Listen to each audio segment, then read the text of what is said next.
What is going on, guys? Today we're going to be looking at students applaud as classmate tries to kick out white people. Imagine being so brainwashed that you think discrimination is something to clap at. Excuse me, if y'all didn't know, this is the MSC, and frankly, there's just too many white people in here, and this is a space for people of color. So just be really cognizant of the space that you're taking up, because it does make some of us POCs uncomfortable when we see too many white people in here. It's only been open for 4 days, and frankly, there's the whole university for a lot of y'all to be at, and there's very few spaces for us. So keep that in mind. Thank you.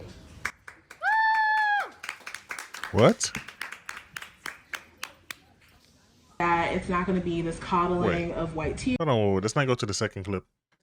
She feels proud of herself for that. She feels proud that she just told some white people to go to another space because they are white, specifically because they are white. And what that looks like, we're not going to discuss, oh, maybe some of us have worked it out. No, you're always going to be racist, actually. Today, I want to talk to you more about the political nature of time. For if time had a race, it would be white. White people own time. That y'all are born into a life to not be human, and that's what y'all are taught to do, to be demons. So in this particular way, white people are all racist. Hashtag cancel white people. At one point, Zhang tweeted a crude graph claiming that as whiteness increased, so did awful. Later, she said that white people smell like dogs. Here's another one. Quote, white people have stopped breeding. You'll all go extinct soon. That was my plan all along. You're white. Are you assuming that? Are you assuming my race? Are you fix it by breaking the laws? We need to get rid of all y'all. But we don't fix it by breaking the Wow. laws. Newsflash: I was born here too. I'm not leaving. You're recording me like I'm the criminal here. Because you stole my property. That is literally a crime. Your ancestors stole this land. 2/3 of all white guys voted for Trump. That means anytime you see 3 white guys walking at you down the street toward you, 2 of them voted for Trump. You need to move over to the other sidewalk, because these are not good people that are walking towards you. This year. Wait, was that just a white guy telling other white people that if you see white people, you need to walk across the street? You need to walk across the street if you see other white people? Is that really what I just heard?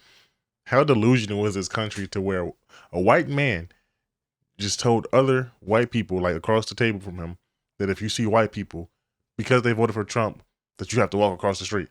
Student activists demanded that all white people leave campus or else. Brett Weinstein refused. He's a professor at Evergreen State, and he called the race-based demand, quote, a show of force and an act of oppression. This is not about you. I'm talking this is all about him. On terms of white privilege. This is not a discussion. You have lost that one. That's what I'm telling you. Where do you stand? There's no middle ground. It's either them or us, and it's us. We have to stand with the people, bro. And you are representing right now the black community. Don't ask where they are. You are here. You are the community. I am the Puerto Rican community. What? So stand with us. Don't be divisive. Because you know what? You sound a little bit like the dumbasses that say all lives matter. America has tried to sell blacks, I think to save itself, but to sell blacks on this idea, you're a victim. That's your authenticity. The most authentic thing about you as a black person is that you come from a victimized and entitled group. That's the kiss of death. You believe that, you're going nowhere. You're not going to learn anything.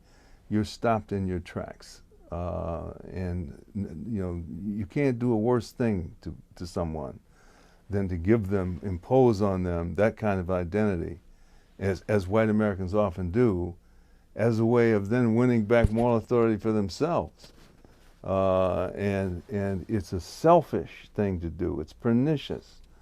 The slave master didn't do that. He demanded labor. He may beat you, but he didn't take your soul. He didn't tell you who you were as a human being. Okay, let's not compare slavery to what he's describing right now, which is basically the Democratic or Liberal Party brainwashing black people to believe that they are victims and oppressed and all of that stuff. Let's not even do the comparative stuff or anything. That's not, trust me, that's not a smart idea. Let's just not do that. I don't co-sign what he's saying right now. They just whipped you in the back. They didn't actually brainwash you. Both are pretty bad. I think we can acknowledge that, right? Both are pretty bad. But today liberalism does that. And I can't have you come and speak, Mr. Steele. You can't speak to my class. I'm sorry. I really like what you say, but you can't, because you are, you know, you're telling these people that they're not victims, and I'm sorry. I think that many white people in America today are upset and tired of being judged unrelentingly as bigots. It's as though white synonymous with bigot. That equals. I mean, they're like one and the same. Nobody likes to live under an accusation. True. It's no human being likes that. There's gonna be some reaction, and as soon as there's reaction, you have to judge people based off the content of their character, not the not their skin color. Basically, you know what Martin Luther King said. You guys know what he said. Whites are double bound, because then they say, we knew you were racist all along, and now you're just proving it all over again, and blah, blah, blah. And so whites then feel completely stifled and stop. Okay. Let's see. That was pretty much the end of the video right there. That was a very good video. Not that informative. I already knew that black people were technically racist. I know all races are racist, except specifically black people get a very big pass from other black people, and honestly just white people too, to be racist. So not surprising. This video was not surprising, but at the same time it was still crazy to watch. Especially to me, the white guy telling the other white people to walk across the street if they see a white person was crazy to me. That was wild, okay? That was wild. But with that being said, if you enjoyed this video, my name is Jay Dottie. Like and subscribe. Peace.